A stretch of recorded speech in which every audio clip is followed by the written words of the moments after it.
രക്തത്തെക്കുറിച്ചുള്ള പഠനം ഹെമറ്റോളജി. പല്ലിനെക്കുറിച്ചുള്ള പഠനം ഒഡൻറ്റോളജി.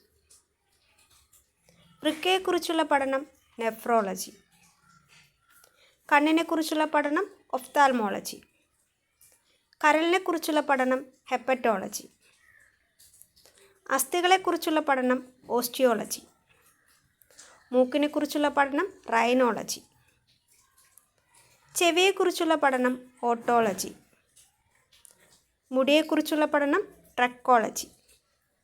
ക്യാൻസർ സെല്ലുകളെക്കുറിച്ചുള്ള പഠനം ഓങ്കോളജി. രോഗങ്ങളെക്കുറിച്ചുള്ള പഠനം പാത്തോളജി. തലയോടുകളെക്കുറിച്ചുള്ള പഠനം ക്രേനിയോളജി. ഗ്രന്ഥികളെക്കുറിച്ചുള്ള പഠനം അഡ്രിനോളജി. പക്ഷികളെക്കുറിച്ചുള്ള പഠനം ഓർണിത്തോളജി. പക്ഷിക്കൂടുകളെക്കുറിച്ചുള്ള പഠനം കാലിയോളജി. ഉറുമ്പുകളെക്കുറിച്ചുള്ള പഠനം മിർമിക്കോളജി. പാമ്പുകളെക്കുറിച്ചുള്ള പഠനം ഒഫിയോളജി. കുതിരകളെക്കുറിച്ചുള്ള പഠനം ഹിപ്പോളജി. ഉരഗങ്ങളെക്കുറിച്ചുള്ള പഠനം ഹെപ്പറ്റോളജി. മീനുകളെക്കുറിച്ചുള്ള പഠനം ഇക്തിയോളജി. ഷഡ്പദങ്ങളെക്കുറിച്ചുള്ള പഠനം എൻറ്റമോളജി.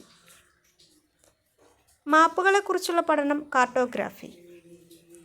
പതാകകളെക്കുറിച്ചുള്ള പഠനം വെക്സിലോളജി. കാറ്റിനെക്കുറിച്ചുള്ള പഠനം അനിമോളജി. മണ്ണിനെക്കുറിച്ചുള്ള പഠനം പെഡോളജി.